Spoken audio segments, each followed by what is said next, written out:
Assalamualaikum. I am Uruj Zahra. Welcome back to my YouTube channel. I hope you all are doing well. आज की इस video में हम बहुत important concept discuss कर रहे हैं. That's name is idioms. ये इडियम्स एडवांस स्पीकिंग में बोले जाने वाले इडियम्स हैं, यानी ऐसे मुहावरे हैं जिसकी मदद से आप अपनी इंग्लिश को बेहतर बना सकते हैं. अब हम डिस्कस करते हैं कि ये इडियम्स आपकी स्पीकिंग में किस हद तक इम्पोर्टेंट है और इनका आपकी जिंदगी पर क्या फर्क पड़ सकता है.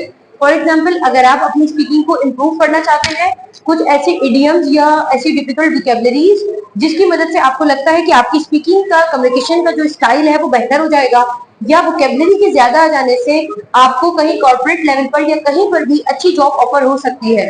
इसके लिए लाजिम है कि आप फ्रेजल वर्ड्स का भी इस्तेमाल करें, आप इडियम्स का भी इस्तेमाल करें और साथ ही साथ अपनी ग्रामर को भी सही रखें. तो हमारी वीडियोस कुछ इस तरीके से डिजाइन है कि आपको पहले ऑल ग्रामर से कॉन्सेप्ट मिल रहे हैं, बीच बीच में हम आपको वो इंपॉर्टेंट स्ट्रक्चर्स वगैरह भी दे रहे हैं, या वो ग्रामर की कुछ इडियम्स, वोकैबुलरी और कॉमन एरर्स की वीडियोस हम आपको दे रहे हैं ताकि आपकी इंग्लिश बेहतर हो सके. तो आज के इस लेसन में हम डिस्कस कर रहे हैं कुछ इडियम्स और उन इडियम्स को हम with the help of easy English भी डिस्कस करेंगे. तो अगर आप हमारे चैनल पर नए हैं और अब तक हमारे चैनल को सब्सक्राइब नहीं किया है, so kindly go there and subscribe our channel. साथ ही बेल आइकन को प्रेस कर लें ताकि हर वीडियो आपको बर वक्त मिल सके और आप इंग्लिश की वीडियोस में हमारे साथ बने रहिए. आइए जरा डिस्कस करते हैं. सबसे पहले है बटरफ्लाईज, यू कैन प्लूरल की बात कर रहे हैं. Butterflies in stomach. Butterflies in stomach का मतलब है फीलिंग नर्वस, यानी आप नर्वस हो रहे हैं, आप घबरा रहे हैं. फॉर एग्जाम्पल, अगर आप कह रहे हैं आई एम गेटिंग नर्वस, तो इसकी जगह आप कह सकते हैं I have butterflies in stomach. तो इसका मतलब क्या है कि it means you are getting nervous, you are not confident enough right now to do that task. तो इसका मतलब क्या है, बटरफ्लाईज इन स्टमक यानी नर्वस होना. नेक्स्ट है once in a blue moon. जब हम कभी कहते हैं सम टाइम या ऑफन, तो इस तरह को हम बेसिक को फौरन हिट करते हैं कि ये बेसिक है. तो आपने इन बेसिक्स को एडवांस में कन्वर्ट करना है, और जब भी आपने कहना है कि कभी कभार, शाज़ो नादिर, तो हम कहेंगे once in a blue moon, जिसको हम कहते हैं रेयरली. तो ये आपकी वर्ड्स की लेंथ भी बढ़ाते हैं और आपकी स्पीकिंग को अच्छा कर देते हैं. For example, once in a blue moon I go to shopping. I go to shopping, मैं शॉपिंग पर जाती हूँ, लेकिन इससे पहले मैंने कहा once in a blue moon यानी कभी कभार मैं शॉपिंग पर जाती हूँ. नेक्स्ट है go down in flames. Go down in flames का मतलब है टू गेट फेल्ड, यानी आप किसी काम को कर रहे थे और उसके एक मुनासिब नतीजे आपको हासिल ना हो सके, यानी आप पॉजिटिवली किसी चीज को हासिल करने में नाकाम रहे, आपने बहुत मेहनत की और वो तमाम नतीजा बेसुध गया, आप अनसक्सेसफुल रहे, यानी वो प्रैक्टिकली प्रूव नहीं हो सका, तो आपने कहना है go down in flames. For example, हम यहाँ पर पास्ट सिंपल की बात करेंगे. My all efforts went down in flames, क्योंकि पास्ट सिंपल है तो go ऑटोमेटिकली कन्वर्ट हो जाएगा went में. My all efforts went down in flames यानी कि नाकाम हो जाना. Then है go to extra mile. Go to extra mile का मतलब होता है make an extra effort. Make an extra effort, शदीद मेहनत करना, अनथक मेहनत करना, किसी मेहनत के सफर को जारी रखना. तो अगर आप अपनी स्टोरी बताना चाह रहे हैं कि मैंने बहुत शदीद मेहनत की है किसी काम को करने में, तो आप बता सकते हैं I went to extra mile to do that task. कि मैंने बहुत मेहनत की, यानी मैंने मीलों सफर किया. यानी यहाँ go to extra mile का मतलब क्या आ रहा है, मीलों सफर करना, यानी किसी एक काम को हासिल करने के लिए आपने अपनी हस्ती को मिटा दिया और आपने वो काम किया. तो go to extra mile का मतलब है make an extra effort. Fish out of water का मतलब होता है जैसे कि मछली पानी से बाहर होती है तो बेचैन होती है, इस तरीके से आप कह सकते हैं अनकंफर्टेबल इन अ सिचुएशन.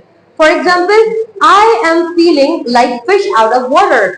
और अगर मैं कह सकती हूँ कि कुछ लोग हैं उन्होंने अपने मुल्क को छोड़ दिया और वो बैरून मुल्क सेटल हो गए हैं, तो हम कह सकते हैं they seem fish out of water.